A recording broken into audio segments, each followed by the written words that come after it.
Guys, welcome back to our channel. എല്ലാവർക്കും നമ്മുടെ പുതിയൊരു വീഡിയോയിലേക്ക് സ്വാഗതം. ഇന്നത്തെ നമ്മുടെ വീഡിയോ യൂട്യൂബിലെ ബിഗിനേഴ്സ് ആയിട്ടുള്ള ആൾക്കാർക്ക് വേണ്ടിയിട്ടാണ്. അതായത് നമ്മൾ യൂട്യൂബിന്റെ ബേസിക് ആയിട്ടുള്ള കാര്യങ്ങളാണ് ഇന്നത്തെ വീഡിയോയിൽ ഡിസ്കസ് ചെയ്യാൻ പോകുന്നത്. അപ്പോൾ നിങ്ങൾ പുതിയൊരു യൂട്യൂബ് ചാനലൊക്കെ സ്റ്റാർട്ട് ചെയ്തിട്ടുണ്ട്, പക്ഷേ യൂട്യൂബിനെ പറ്റിയിട്ടുള്ള ബേസിക് ആയിട്ടുള്ള കാര്യങ്ങളൊന്നും അറിയില്ല എന്നുണ്ടെങ്കിൽ ഈ ഒരു വീഡിയോ ഫുള്ളായിട്ട് കണ്ടു കഴിയുമ്പോൾ നിങ്ങൾക്ക് യൂട്യൂബിനെ പറ്റി ഏകദേശം ഒരു ഐഡിയ ഒക്കെ കിട്ടും.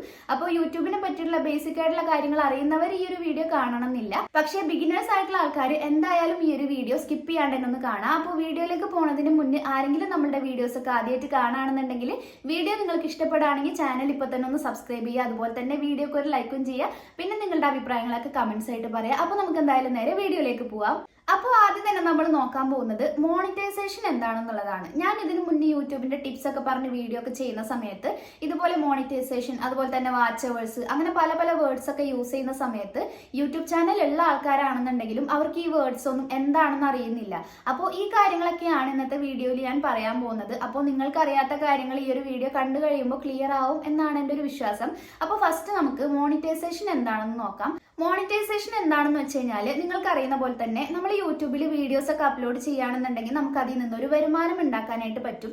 അങ്ങനെ കേൾക്കുമ്പോൾ തന്നെ യൂട്യൂബ് ചാനൽ സ്റ്റാർട്ട് ചെയ്ത് അതിൽ വീഡിയോസ് ഇട്ട് കഴിഞ്ഞ് അപ്പം തന്നെ വരുമാനം വരും എന്നല്ല, അതിന് കുറച്ച് ക്രൈറ്റീരിയാസ് ഒക്കെ ഉണ്ട്. അപ്പോൾ യൂട്യൂബിൽ നിന്ന് നമുക്ക് ഏർണിങ്സ് കിട്ടും. ആ ഒരു സംഭവത്തിനെയാണ് മോണിറ്റൈസേഷൻ എന്ന് പറയുന്നത്. അപ്പോൾ യൂട്യൂബിൽ നിന്ന് ഇങ്ങനെ വരുമാനം ഉണ്ടാക്കാൻ പറ്റുന്ന ആ ഒരു കാര്യത്തിനെയാണ് നമ്മൾ മോണിറ്റൈസേഷൻ എന്ന് പറയുന്നത്. വെറുതെ വീഡിയോസ് ഇട്ട് കഴിഞ്ഞാൽ നമുക്ക് മോണിറ്റൈസേഷൻ ആക്കാനായിട്ട് പറ്റില്ല. അതിന് കുറച്ച് ക്രൈറ്റീരിയാസും കാര്യങ്ങളൊക്കെ ഉണ്ട്. ആദ്യം തന്നെ നമ്മൾ യൂട്യൂബ് പാർട്ട്ണർ പ്രോഗ്രാമിൽ ജോയിൻ ചെയ്യണം. അപ്പോൾ യൂട്യൂബ് പാർട്ട്ണർ പ്രോഗ്രാമിൽ ജോയിൻ ചെയ്താലാണ് നമുക്ക് മോണിറ്റൈസേഷൻ അപ്രൂവ് ആവുള്ളൂ. അപ്പോൾ എങ്ങനെയാണ് യൂട്യൂബ് പാർട്ട്ണർ പ്രോഗ്രാമിൽ ജോയിൻ ചെയ്യാന്ന് വെച്ച് കഴിഞ്ഞാൽ അതിന് രണ്ട് ക്രൈറ്റീരിയാസ് ഉണ്ട്. രണ്ട് കാര്യങ്ങൾ നമ്മൾ യൂട്യൂബിൽ കംപ്ലീറ്റ് ആക്കിയാൽ മാത്രമാണ് YPP പ്രോഗ്രാം, അതായത് യൂട്യൂബ് പാർട്ട്ണർ പ്രോഗ്രാമിൽ നമുക്ക് ജോയിൻ ചെയ്യാനായിട്ട് പറ്റുള്ളൂ. ആ രണ്ട് കാര്യങ്ങൾ എന്താണെന്ന് വെച്ച് കഴിഞ്ഞാൽ അതിലൊന്നാമത്തെ കാര്യം, നമ്മുടെ യൂട്യൂബ് ചാനലിൽ നമുക്ക് മിനിമം 1000 സബ്സ്ക്രൈബേഴ്സ് കംപ്ലീറ്റ് ആയിട്ടുണ്ടാവണം. ഇനി രണ്ടാമത്തെ കാര്യം, അത് രണ്ട് ഓപ്ഷൻസ് ആയിട്ടുണ്ട്. അതിൽ ആദ്യത്തെ ഓപ്ഷൻ എന്ന് പറയുന്നത്, ഒന്നില്ലെങ്കിൽ നമ്മൾ യൂട്യൂബിൽ ലോങ് വീഡിയോസ് ഒക്കെ അപ്ലോഡ് ചെയ്യുന്ന സമയത്ത് ലോങ് വീഡിയോസിൽ നിന്ന് നമുക്ക് 4000 വാച്ച് അവേഴ്സ് കംപ്ലീറ്റ് ആവണം. ഷോർട്സിന്റെ വാച്ച് അവേഴ്സ് കാൽക്കുലേറ്റ് ചെയ്യില്ല. ലോങ് വീഡിയോസിൽ നമുക്ക് 4000 വാച്ച് അവേഴ്സ് കംപ്ലീറ്റ് ആവണം.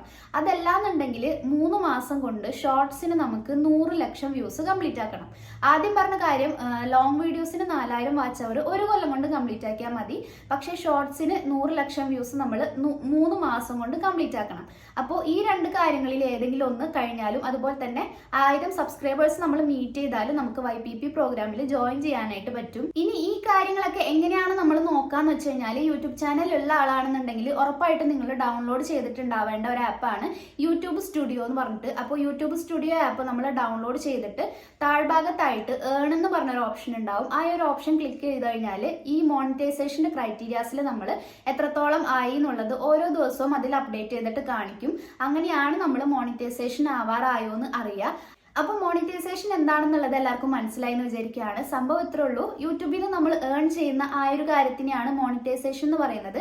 അതിന് വേണ്ടിയിട്ട് നമ്മൾ യൂട്യൂബിന്റെ YPP പ്രോഗ്രാമിൽ ജോയിൻ ചെയ്തിട്ടുണ്ടാവണം.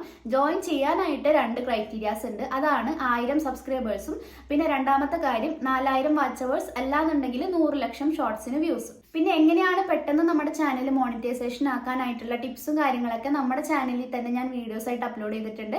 അപ്പോൾ നിങ്ങൾക്ക് അത് കാണണമെന്നുണ്ടെങ്കിൽ നമ്മുടെ ചാനലിൽ പോയിട്ട് പ്ലേലിസ്റ്റിൽ യൂട്യൂബ് ഗൈഡ് എന്നൊന്ന് നോക്കിക്കഴിഞ്ഞാൽ അതിൽ ഞാൻ അപ്ലോഡ് ചെയ്തിട്ടുള്ള യൂട്യൂബിന്റെ ടിപ്സ് വീഡിയോസ് ഒക്കെ നിങ്ങൾക്ക് കാണാനായിട്ട് പറ്റും. ഇനി നമുക്ക് രണ്ടാമത്തെ ബേസിക് ആയിട്ടുള്ള കാര്യം എന്താണെന്ന് നോക്കാം. ഇനി രണ്ടാമത്തെ കാര്യം എന്താണ് വാച്ച് അവേഴ്സ് എന്നുള്ളതാണ്. നമ്മൾ നേരത്തെ പറഞ്ഞതുപോലെ തന്നെ മോണിറ്റൈസേഷൻ ആവാനായിട്ടുള്ള ക്രൈറ്റീരിയാസിൽ രണ്ടാമത്തെ കാര്യമാണ് വാച്ച് അവേഴ്സ് 4000 കംപ്ലീറ്റ് ആക്കാൻ. അപ്പോൾ വാച്ച് അവേഴ്സ് എങ്ങനെയാണ് നമ്മൾ കാണാന്ന് വെച്ച് കഴിഞ്ഞാൽ, യൂട്യൂബ് സ്റ്റുഡിയോ എടുത്തു കഴിഞ്ഞാൽ അതിൽ താഴെ ഏണിന്റെ ഭാഗത്ത് നമുക്ക് വാച്ച് അവേഴ്സ് ഓരോ ദിവസവും എത്ര അപ്ഡേറ്റ് ആവുന്നുള്ളത് കാണാനായിട്ട് പറ്റും. ഇപ്പോൾ വാച്ച് അവേഴ്സ് നമുക്ക് ലോങ് വീഡിയോസിൽ നിന്ന് മാത്രമാണ് കാൽക്കുലേറ്റ് ചെയ്യുക. ഉദാഹരണം പറയുകയാണെന്നുണ്ടെങ്കിൽ 10 മിനിറ്റിന്റെ ഒരു യൂട്യൂബ് ലോങ് വീഡിയോ നിങ്ങൾ അപ്ലോഡ് ചെയ്തിട്ടുണ്ടെന്നുണ്ടെങ്കിൽ, അപ്പോൾ അതിന്റെ വാച്ച് അവേഴ്സ് എങ്ങനെയാണ് കാൽക്കുലേറ്റ് ചെയ്യാന്നുണ്ടെങ്കിൽ ഞാനൊരു ഉദാഹരണം പറഞ്ഞുതരാം. 6 പേര് നമ്മൾ അപ്ലോഡ് ചെയ്തിട്ടുള്ള വീഡിയോ ഫുൾ ആയിട്ട് കണ്ടിട്ടുണ്ടെങ്കിൽ നമുക്ക് 1 മണിക്കൂർ കിട്ടും. കിട്ടും. ഇതിപ്പോൾ ഞാൻ ഉദാഹരണം പറഞ്ഞതാണ്. നമ്മൾ അപ്ലോഡ് ചെയ്യുന്ന ലോങ് വീഡിയോസ് നമ്മളുടെ ഓഡിയൻസ് മുഴുവനായിട്ട് കാണണമെന്ന് ഒരു നിർബന്ധവും ഇല്ല. അവർ സ്കിപ്പ് ചെയ്തിട്ട് അവർക്ക് താല്പര്യമുള്ള ഭാഗം മാത്രമേ കാണുന്നുണ്ടാവുള്ളൂ. 10 മിനിറ്റുള്ള വീഡിയോ 6 പേര് മുഴുവനായിട്ടും കണ്ടു കഴിഞ്ഞാൽ നമുക്ക് അതിൽ നിന്ന് 1 മണിക്കൂർ കാൽക്കുലേറ്റ് ആയിട്ട് കയറും. അപ്പോൾ വാച്ച് അവേഴ്സ് കയറുന്നത് നമുക്ക് യൂട്യൂബ് സ്റ്റുഡിയോയിൽ ഓരോ ദിവസവും അപ്ഡേറ്റഡ് ആയിട്ട് കാണാനായിട്ട് പറ്റും. അപ്പോൾ നിങ്ങൾ റെഗുലർ ആയിട്ട് ലോങ് വീഡിയോസ് അപ്ലോഡ് ചെയ്താൽ മാത്രമാണ് വാച്ച് അവേഴ്സ് നമുക്ക് കയറ്റാനായിട്ട് പറ്റുള്ളൂ. അതുപോലെ തന്നെ ഷോർട്സ് നമ്മൾ റെഗുലർ ആയിട്ട് അപ്ലോഡ് ചെയ്യുകയാണെന്നുണ്ടെങ്കിൽ മാത്രമാണ് ആ ഒരു 100 ലക്ഷം 3 മാസം കൊണ്ട് നമുക്ക് കംപ്ലീറ്റ് ആക്കാനായിട്ട് പറ്റുള്ളൂ. 100 ലക്ഷം വ്യൂസും 4000 വാച്ച് അവറും ഒരുമിച്ച് കംപ്ലീറ്റ് ആക്കണമെന്ന് നിർബന്ധമില്ല. ഇതിലേതെങ്കിലും ഒന്ന് നമ്മൾ കംപ്ലീറ്റ് ആക്കിയാൽ നമുക്ക് നമ്മുടെ ചാനൽ പെട്ടെന്ന് തന്നെ മോണിറ്റൈസേഷൻ ആക്കാനായിട്ട് പറ്റും. ഇനി മൂന്നാമത്തെ കാര്യമാണ് യൂട്യൂബിലെ ടൈറ്റില് തമ്പനെയില്. ഒരു വീഡിയോ സക്സസിലേക്ക് പോകണമെന്നുണ്ടെങ്കിൽ അതിന്റെ 50% ഇരിക്കുന്നത് ടൈറ്റിലും തമ്പനെയിലാണ്. കാരണം നമ്മളൊരു വീഡിയോ അപ്ലോഡ് ചെയ്ത് കഴിഞ്ഞാൽ നമ്മുടെ ചാനൽ സബ്സ്ക്രൈബ് ചെയ്തിട്ടുള്ള ഓഡിയൻസിന് ആദ്യം തന്നെ നോട്ടിഫിക്കേഷൻ ടൈറ്റിലായിട്ടാണ് പോവുക. അപ്പോൾ ആ ഒരു ടൈറ്റിൽ അട്രാക്റ്റീവ് ആണെന്നുണ്ടെങ്കിൽ മാത്രമാണ് ഓഡിയൻസ് ആ ഒരു വീഡിയോ ക്ലിക്ക് ചെയ്ത് കാണുള്ളൂ. അതുപോലെ തന്നെ നമ്മുടെ യൂട്യൂബിലെ ഫീഡിൽ വന്നു കഴിയുമ്പോൾ ലോങ് വീഡിയോ ആണെന്നുണ്ടെങ്കിൽ അതിൻ്റെ ഒരു തമ്പനെയിൽ കണ്ടു കഴിഞ്ഞ ആൾക്കാർക്ക് ക്ലിക്ക് ചെയ്യാൻ തോന്നിക്കഴിഞ്ഞാൽ മാത്രമാണ് ആ ഒരു ലോങ് വീഡിയോസിന് വ്യൂസ് കിട്ടുള്ളൂ. അപ്പോൾ നമ്മൾ അപ്ലോഡ് ചെയ്യുന്ന വീഡിയോ എത്ര അടിപൊളി വീഡിയോ ആണെന്ന് പറഞ്ഞാലും അത് ഓഡിയൻസ് ക്ലിക്ക് ചെയ്തിട്ടില്ല എന്നുണ്ടെങ്കിൽ അതിന് വ്യൂസ് കയറാനായിട്ട് ചാൻസ് വളരെ കുറവാണ്. അപ്പോൾ യൂട്യൂബിലെ വീഡിയോസ് ഒക്കെ അപ്ലോഡ് ചെയ്യുന്ന സമയത്ത് ടൈറ്റിലും തമ്പനെയിലും നിങ്ങൾ എന്തായാലും ശ്രദ്ധിക്കുക. ജസ്റ്റ് എന്തെങ്കിലും കാര്യങ്ങൾ ടൈറ്റിലായിട്ട് ഇടാതെ നിങ്ങൾ അപ്ലോഡ് ചെയ്യുന്നത് ഇപ്പോൾ ക്രാഫ്റ്റിന്റെ വീഡിയോ ആണെന്നുണ്ടെങ്കിൽ ആ ഒരു വീഡിയോയിൽ നമ്മൾ ഓഡിയൻസ് എന്ത് സെർച്ച് ചെയ്യുമ്പോഴാണോ ആ ഒരു വീഡിയോ വരേണ്ടത് ആ കാര്യങ്ങളൊക്കെ നമ്മൾ ഇൻക്ലൂഡ് ആക്കിയിട്ടുള്ള ടൈറ്റിൽ കൊടുക്കാനായിട്ട് ശ്രദ്ധിക്കുക. അതുപോലെ തന്നെ തമ്പനെയിലും നമ്മൾ മുന്നത്തെ വീഡിയോസിലൊക്കെ ഒരുപാട് പറഞ്ഞിട്ടുണ്ട്. എങ്ങനെയാണ് തമ്പനെയിൽ ക്രിയേറ്റ് ചെയ്യേണ്ടതെന്നുള്ളതും ഞാൻ പറഞ്ഞിട്ടുണ്ട്. അപ്പോൾ തമ്പനെയിൽ നമ്മൾ അട്രാക്റ്റീവ് ആയിട്ട് ക്രിയേറ്റ് ചെയ്യാനായിട്ട് നോക്കുക. ഒരുപാട് കാര്യങ്ങൾ കുത്തി നിറച്ചിട്ട് തമ്പനെയിൽ ഉണ്ടാക്കാതിരിക്കാൻ ശ്രദ്ധിക്കുക. അപ്പോൾ നിങ്ങളുടേതായ ക്രിയേറ്റിവിറ്റിയിൽ അട്രാക്റ്റീവ് ആയിട്ടുള്ള തമ്പനെയിൽ ക്രിയേറ്റ് ചെയ്യുക. അതുപോലെ തന്നെ ടൈറ്റിലും വളരെയധികം ഇമ്പോർട്ടൻ്റ് ആണ്. ഇനി നാലാമത്തെ കാര്യം ഡിസ്ക്രിപ്ഷനും ഹാഷ്ടാഗും ആണ്.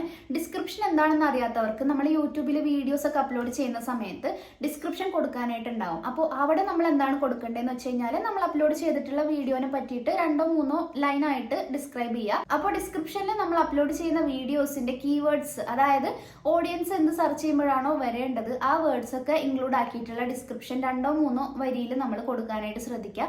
അത് കഴിഞ്ഞിട്ട് അതിന്റെ താഴെയാണ് നമ്മൾ ഹാഷ്ടാഗ് കൊടുക്കുന്നത്. അപ്പോൾ ഹാഷ്ടാഗ് ഇട്ടിട്ട് ഒരു 5-6 ഹാഷ്ടാഗ് ഒക്കെ നമുക്ക് നമ്മുടെ വീഡിയോ റിലേറ്റഡ് ആയിട്ടുള്ളത് കൊടുക്കാം. ഇപ്പോൾ ഉദാഹരണം ക്രാഫ്റ്റിന്റെ വീഡിയോസ് ആണ് നിങ്ങൾ അപ്ലോഡ് ചെയ്യുന്നുണ്ടെങ്കിൽ ഈസി ക്രാഫ്റ്റ് ഐഡിയാസ്, അതുപോലെ തന്നെ ക്രാഫ്റ്റ് ഐഡിയാസ് ഫോർ ബിഗിനേഴ്സ്, അങ്ങനെ. അപ്പോൾ എങ്ങനെയാണ് ഹാഷ്ടാഗ് കൊടുക്കേണ്ടതെന്ന് അറിയാത്തവരാണെന്നുണ്ടെങ്കിൽ മെറ്റയിലും അതുപോലെ തന്നെ ChatGPTയുടെ അടുത്തൊക്കെ ചോദിച്ചു കഴിഞ്ഞാൽ നമ്മുടെ വീഡിയോ കണ്ടന്റ് എന്താണെന്ന് പറഞ്ഞു കഴിഞ്ഞാൽ അവർ തന്നെ നമുക്ക് ഹാഷ്ടാഗുകളൊക്കെ പറഞ്ഞുതരും. അപ്പോൾ ഒരു 3-4-5 ഹാഷ്ടാഗ് നമ്മൾ എന്തായാലും വീഡിയോസിൽ കൊടുക്കാനായിട്ട് ശ്രദ്ധിക്കുക. ഹാഷ്ടാഗ് കൊടുക്കുമ്പോൾ ശ്രദ്ധിക്കേണ്ട കാര്യം നമ്മളുടെ വീഡിയോ റിലേറ്റഡ് ആയിട്ടുള്ള കാര്യങ്ങൾ കൊടുക്കാനായിട്ട് ശ്രദ്ധിക്കുക. അതല്ലാതെ വീഡിയോനായിട്ട് ഒരു ബന്ധവും ഇല്ലാത്ത കാര്യങ്ങൾ ഹാഷ്ടാഗിൽ കൊടുത്തു കഴിഞ്ഞാൽ അത് നമ്മൾ കൊടുക്കുന്നതിന് നമുക്ക് പ്രത്യേകിച്ച് ഗുണമൊന്നും ഉണ്ടാവാൻ പോണില്ല. അപ്പോൾ നമ്മളുടെ വീഡിയോസ് ഓഡിയൻസ് സെർച്ച് ചെയ്യുമ്പോൾ വരണമെന്നുണ്ടെങ്കിൽ ടൈറ്റിലും അതുപോലെ തന്നെ ഡിസ്ക്രിപ്ഷനും ഹാഷ്ടാഗ് ഒക്കെ നമ്മൾ വീഡിയോ റിലേറ്റഡ് ആയിട്ടുള്ളത് കൊടുക്കാനായിട്ട് ശ്രദ്ധിക്കുക. അഞ്ചാമതായിട്ട് ഷോർട്സ് അപ്ലോഡ് ചെയ്യുമ്പോഴും ലോങ് വീഡിയോസ് അപ്ലോഡ് ചെയ്യുമ്പോഴും എത്ര മിനിറ്റിന്റെ വീഡിയോ നമ്മൾ അപ്ലോഡ് ചെയ്യണം എന്നുള്ളത് നോക്കാം. ഇപ്പൊ ഷോർട്സിലാണെന്നുണ്ടെങ്കിൽ 3 മിനിറ്റ് വരെയുള്ള ഷോർട്സ് നമുക്ക് അപ്ലോഡ് ചെയ്യാനായിട്ട് പറ്റും. ഇപ്പോൾ നിങ്ങൾ ലോങ് വീഡിയോസ് ഒക്കെ എടുക്കുന്ന സമയത്ത് കുറെ പേര് കമന്റ്സ് ആയിട്ട് പറയാറുണ്ട്, ഡൗട്ടായിട്ട് ചോദിക്കാറുള്ള കാര്യമാണ് 2-3 മിനിറ്റിൽ നിങ്ങൾ ലോങ് വീഡിയോ എടുത്തിട്ട് യൂട്യൂബിൽ അപ്ലോഡ് ചെയ്യാൻ പോവുകയാണെന്നുണ്ടെങ്കിൽ അത് നേരെ ഷോർട്സ് ആയിട്ടായിരിക്കും പോകുന്നുണ്ടാവുക. ലോങ് വീഡിയോ ആയിട്ട് പോകണമെന്നുണ്ടെങ്കിൽ 3 മിനിറ്റിൽ മുകളിലുള്ള വീഡിയോസ് അപ്ലോഡ് ചെയ്യാനായിട്ട് ശ്രദ്ധിക്കണം.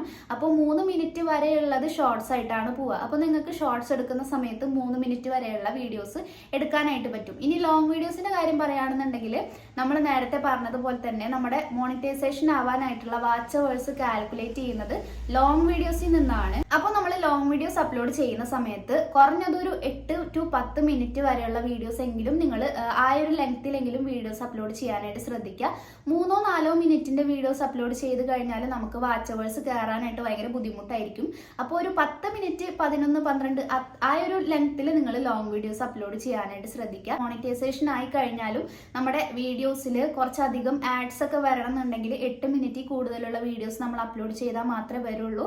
അപ്പോൾ ഒരു 10 മിനിറ്റ് വരെ വരെയുള്ള വീഡിയോസ് നിങ്ങളെ കൊണ്ട് എടുക്കാൻ പറ്റുന്നുണ്ടെങ്കിൽ അങ്ങനെ ലോങ് വീഡിയോസ് എടുക്കാനായിട്ട് ശ്രദ്ധിക്കുക. അങ്ങനെ ആവുമ്പോൾ നമുക്ക് മോണിറ്റൈസേഷൻ ആവാനായിട്ടുള്ള 4000 വാച്ച് അവേഴ്സ് പെട്ടെന്ന് തന്നെ കംപ്ലീറ്റ് ആക്കാനായിട്ട് പറ്റും. ഇനി ആറാമത്തെ കാര്യം SEO ആണ്. SEO എന്ന് പറഞ്ഞു കഴിഞ്ഞാൽ സെർച്ച് എഞ്ചിൻ ഒപ്റ്റിമൈസേഷൻ.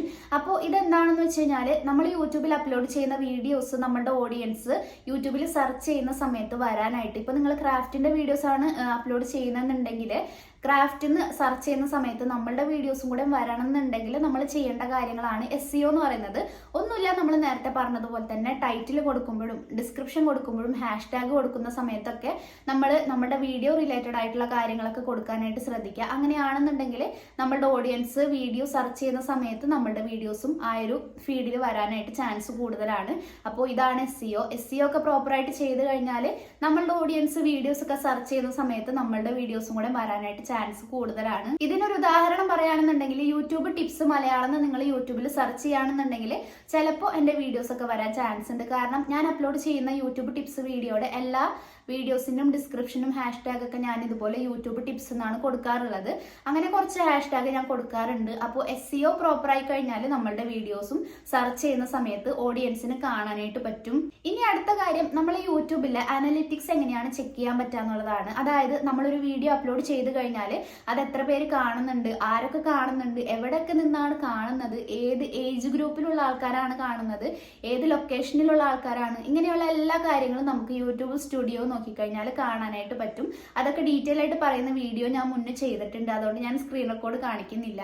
അതുപോലെ തന്നെ സബ്സ്ക്രൈബ് ചെയ്തിട്ട് എത്ര പേര് കാണുന്നുണ്ട്, സബ്സ്ക്രൈബ് ചെയ്യാതെ ആരൊക്കെ കാണുന്നുണ്ട്, പിന്നെ ഓരോരുത്തർ എത്ര മിനിറ്റ് കാണുന്നുണ്ട്, വാച്ച് ഡ്യൂറേഷൻ, ഓഡിയൻസ് റിട്ടൻഷൻ, ഇങ്ങനെയുള്ള എല്ലാ കാര്യങ്ങളും നമുക്ക് യൂട്യൂബ് സ്റ്റുഡിയോയുടെ അനലിറ്റിക്സ് എടുത്തു കഴിഞ്ഞാൽ ചെക്ക് ചെയ്യാനായിട്ട് പറ്റും. ഈ ഒരു അനലിറ്റിക്സിലാണ് നമ്മൾ അപ്ലോഡ് ചെയ്തിട്ടുള്ള ഒരു വീഡിയോ എങ്ങനെയാണ് ഓഡിയൻസ് കാണുന്നത്, അതായത് റീച്ച് ഉണ്ടോ ഇല്ലേ എന്നൊക്കെ നമുക്ക് അറിയാനായിട്ട് ഈ ഒരു അനലിറ്റിക്സ് ചെക്ക് ചെയ്ത് കഴിഞ്ഞാൽ മനസ്സിലാവും. ഇനി എന്തിനാണ് നമ്മൾ അനലിറ്റിക്സ് ഒക്കെ ചെക്ക് ചെയ്യുന്നതെന്ന് വെച്ച് കഴിഞ്ഞാൽ നമ്മൾ അപ്ലോഡ് ചെയ്യുന്ന ഒരു വീഡിയോ ഓഡിയൻസ് എങ്ങനെയാണ് കാണുന്നത്, ഓഡിയൻസിന് എത്രത്തോളം ഇഷ്ടമുണ്ടെന്നുള്ളതൊക്കെ അറിയാനായിട്ടാണ് ഈ ഒരു അനലിറ്റിക്സ് ഒക്കെ നമ്മൾ ചെക്ക് ചെയ്യുന്നത്. അപ്പോൾ നമ്മളൊരു 10 വീഡിയോ അപ്ലോഡ് ചെയ്തിട്ടുണ്ടെങ്കിൽ അനലിറ്റിക്സിൽ നോക്കി കഴിയുമ്പോൾ ഏത് വീഡിയോ ആണ് ഓഡിയൻസ് കൂടുതൽ കാണുന്നത് നമുക്ക് മനസ്സിലാവും. അപ്പോൾ പിന്നീട് വീഡിയോസ് ഒക്കെ അപ്ലോഡ് ചെയ്യുന്ന സമയത്ത് ആ റീച്ചുള്ള വീഡിയോ പോലെ നമുക്ക് പിന്നീടുള്ള വീഡിയോസും ചെയ്യാനായിട്ട് ഹെൽപ്പ് ചെയ്യും. മൊത്തത്തിൽ പറഞ്ഞാൽ നമുക്ക് യൂട്യൂബിലെ വീഡിയോസ് നെക്സ്റ്റ് എന്ത് ചെയ്യണം എന്നുള്ളൊരു ഐഡിയ അനലിറ്റിക്സ് നോക്കിക്കഴിഞ്ഞാൽ മനസ്സിലാവും. ഇനി ലാസ്റ്റ് ആയിട്ട് യൂട്യൂബ് ചാനലിന്റെ കമ്മ്യൂണിറ്റി ടാബിനെ പറ്റിയിട്ടാണ്. നിങ്ങൾ യൂട്യൂബ് എടുത്തു കഴിഞ്ഞാൽ നിങ്ങൾക്ക് കാണാൻ പറ്റും പല ചാനൽസും ഓരോ കാര്യങ്ങളൊക്കെ ചോദിച്ചിട്ട് പോൾസും കാര്യങ്ങളൊക്കെ ഇടുന്നത്. അപ്പോൾ നമ്മുടെ ഓഡിയൻസിന്റെ അഭിപ്രായങ്ങൾ അറിയാനായിട്ടാണ് കമ്മ്യൂണിറ്റി ടാബ് ഉള്ളത്. അപ്പോൾ നമുക്ക് ഓരോ കാര്യങ്ങൾ പോസ്റ്റ് ചെയ്യാനും അതുപോലെ തന്നെ ഓഡിയൻസിന്റെ അടുത്ത് നമ്മുടെ വീഡിയോസിന്റെ അഭിപ്രായങ്ങളൊക്കെ ചോദിക്കാനും എല്ലാത്തിനും ഉപകാരപ്പെടുന്ന ഒരു സംഭവമാണ് കമ്മ്യൂണിറ്റി ടാബ് എന്ന് പറയുന്നത്. അപ്പോൾ കമ്മ്യൂണിറ്റി ടാബും എങ്ങനെയാണ് യൂസ് ചെയ്യാന്നുള്ളത് മുന്നത്തെ വീഡിയോയിൽ ഞാൻ അപ്ലോഡ് ചെയ്തിട്ടുണ്ട്. അപ്പോൾ നമ്മുടെ ഇന്നത്തെ വീഡിയോ ഇത്രേ ഉള്ളൂ. യൂട്യൂബിനെ പറ്റിയിട്ടുള്ള ബേസിക് ആയിട്ടുള്ള കാര്യങ്ങളൊക്കെ നിങ്ങൾക്ക് ക്ലിയർ ആയിട്ട് മനസ്സിലായിട്ടുണ്ടെന്ന് വിചാരിക്കുകയാണ്. ഇനി എന്തെങ്കിലും ഡൗട്ടും കാര്യങ്ങളുണ്ടെങ്കിൽ എന്തായാലും കമന്റ്സിൽ നിങ്ങൾ ചോദിക്കുക. അപ്പോൾ വീഡിയോ ഇത്രയും കണ്ടു കഴിഞ്ഞിട്ട് നിങ്ങൾ ലൈക്ക് ചെയ്തിട്ടില്ല എന്നുണ്ടെങ്കിൽ ഇപ്പൊ തന്നെ ഒന്ന് ലൈക്ക് ചെയ്യുക. അതുപോലെ തന്നെ ഇതുപോലുള്ള യൂട്യൂബ് ടിപ്സ് വീഡിയോസിനായിട്ട് നമ്മുടെ ചാനൽ ഒന്ന് സബ്സ്ക്രൈബ് ചെയ്യുക. പിന്നെ നിങ്ങളുടെ അഭിപ്രായങ്ങളും കാര്യങ്ങളൊക്കെ കമന്റ്സ് ആയിട്ട് പറയാം. പിന്നെ ഇതുപോലുള്ള യൂട്യൂബ് ടിപ്സ് വീഡിയോസ് ഞാൻ മുന്നേ അപ്ലോഡ് ചെയ്തിട്ടുണ്ട്. അപ്പോൾ നിങ്ങൾക്ക് സിമ്പിൾ ആയിട്ട് കാണാനായിട്ട് നമ്മുടെ ചാനലിൽ ഞാൻ ഒരു പ്ലേലിസ്റ്റ് ക്രിയേറ്റ് ചെയ്തിട്ടുണ്ട്, യൂട്യൂബ് ഗൈഡ് എന്ന് പറഞ്ഞിട്ട്. അതൊന്ന് നോക്കിക്കഴിഞ്ഞാൽ നമ്മൾ ഇതിന് മുന്നേ അപ്ലോഡ് ചെയ്തിട്ടുള്ള യൂട്യൂബിന്റെ ടിപ്സ് വീഡിയോസ് ഒക്കെ നിങ്ങൾക്ക് കാണാനായിട്ട് പറ്റും. അപ്പോൾ യൂട്യൂബിന്റെ ടിപ്സ് വീഡിയോസിനായിട്ട് നമ്മളെ ചാനലിൽ തന്നെ പ്ലേലിസ്റ്റ് ചെക്ക് ചെയ്ത് കഴിഞ്ഞാൽ നിങ്ങൾക്ക് കാണാൻ പറ്റും. അപ്പോൾ ഇന്നത്തെ വീഡിയോ ഇത്രേ ഉള്ളൂ. വീഡിയോ ഇഷ്ടപ്പെട്ടിട്ടുണ്ടെങ്കിൽ ലൈക്ക് ചെയ്യുക, കമന്റ് ചെയ്യുക, സബ്സ്ക്രൈബ് ചെയ്യുക. അപ്പോൾ നമുക്ക് എന്തായാലും അടുത്തൊരു അടിപൊളി വീഡിയോ ആയിട്ട് വരുന്നത് വരെ ബൈ.